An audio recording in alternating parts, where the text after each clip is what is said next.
वाशिम मतदारसंघातून शिवसेनेच्या भावना गवळी तब्बल 5 वेळा लोकसभेवर निवडून गेल्यात। यंदा 6व्यांदा लोकसभेवर जाण्यास त्यांचा निर्धार आहे। अशातच याच मतदारसंघातून लढण्यास शिवसेनेचे नेते आणि मंत्री असलेले संजय राठोडही उत्सुक आहेत अशा चर्चा आहेत। अशातून या मतदारसंघात शिवसेनेतच चांगलीच रस्सीखेच सुरू होऊन बॅनर वॉर सुद्धा रंगलेला आहे।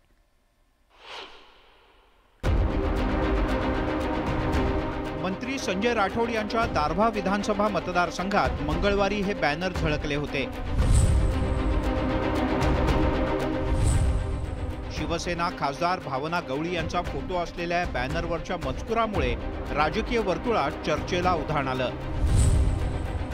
आम्हाला पराभवाची भीती नाही, कारण आमचा जन्मच संघर्षाच्या मातीत झालाय। याशिवाय मत पूछो मेरे नाम की पहचान कहां तक है, तू बदनाम कर तेरी औकात जहां तक है, असा खोचक टोला या बॅनरच्या माध्यमातून लगावण्यात आला। या बॅनरनं स्थानिकांचं लक्ष वेधून घेतलं होतं। मात्र अवघ्या काही तासातच नगर परिषदेनं हे बॅनर हटवले। ऐन लोकसभा निवडणुकांच्या तोंडावर शिवसेना खासदार भावना गवळी आणि मंत्री संजय राठोड यांच्यातली गटबाजी चव्हाट्यावर आली। शिवसेनेचे नेते आणि यवतमाळ जिल्ह्याचे पालकमंत्री संजय राठोड यांच्या दिग्रस मतदारसंघातील दारव्हा या ठिकाणी खासदार भावना गवळी यांचे चित्र लावलेले फलक या ठिकाणी झळकले आणि त्यानंतर राजकीय गटात चांगलीच खळबळ उडालेली आहे। त्यानंतर काही वेळातच हे जे पोस्टर्स आहेत ते हटविण्यात आले। या संदर्भानं आम्ही खासदार भावना गवळी यांच्या समर्थकांशी संपर्क साधण्याचा प्रयत्न केला, मात्र या प्रकरणात कोणीही बोलण्यास तयार नाही। संजय राठोड आणि भावना गवळी यांच्यात सुप्त संघर्ष पेटल्याची राजकीय वर्तुळात चर्चा आहे।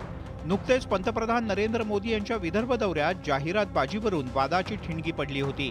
मोदींच्या स्वागताच्या जाहिरातीत भावना गवळी यांचा फोटो वगळण्यात आला होता। यावरून राजकीय वाद रंगल्याचं पाहायला मिळत आहे। आता या बॅनरमुळे नवा वाद पेटण्याची शक्यता आहे। आमच्यामध्ये कसले मतभेद नाहीत। आम्ही सगळेजण या 3 प्रमुख नेत्यांवर विश्वास ठेवून आहे। पालकमंत्री संजय राठोड साहेब यांचा मला फोन आला होता परवा दिवशी। त्यांनी मला सांगितलं त्यांच्या कुटुंबातलं अत्यंत जवळचं लग्न एक हैदराबादला होतं आणि त्यामुळं त्या लग्नाला उपस्थित राहणं त्यांना गरजेचं होतं। संजय राठोड आणि भावना गवळी यांच्यातील विळा भोपळ्याचं नातं संपूर्ण जिल्ह्याला परिचित आहे। शिवसेनेच्या प्रत्येक कार्यक्रमात या दोन्ही नेत्यांमधली गटबाजी पाहायला मिळते। भावना गवळींच्या बॅनरवर मंत्री संजय राठोड यांचा फोटो नसतो, तर संजय राठोड यांच्या बॅनरवर भावना गवळी यांचा फोटो कधीच दिसत नाही। सोमवारी वाशिममध्ये आयोजित करण्यात आलेल्या महिला मेळाव्यात ही गटबाजी उफाळून आली। खरं तर आगामी लोकसभा निवडणुकीवरून भावना गवळी आणि संजय राठोड यांच्यात रस्सीखेच सुरू असल्याचं बोललं जातं।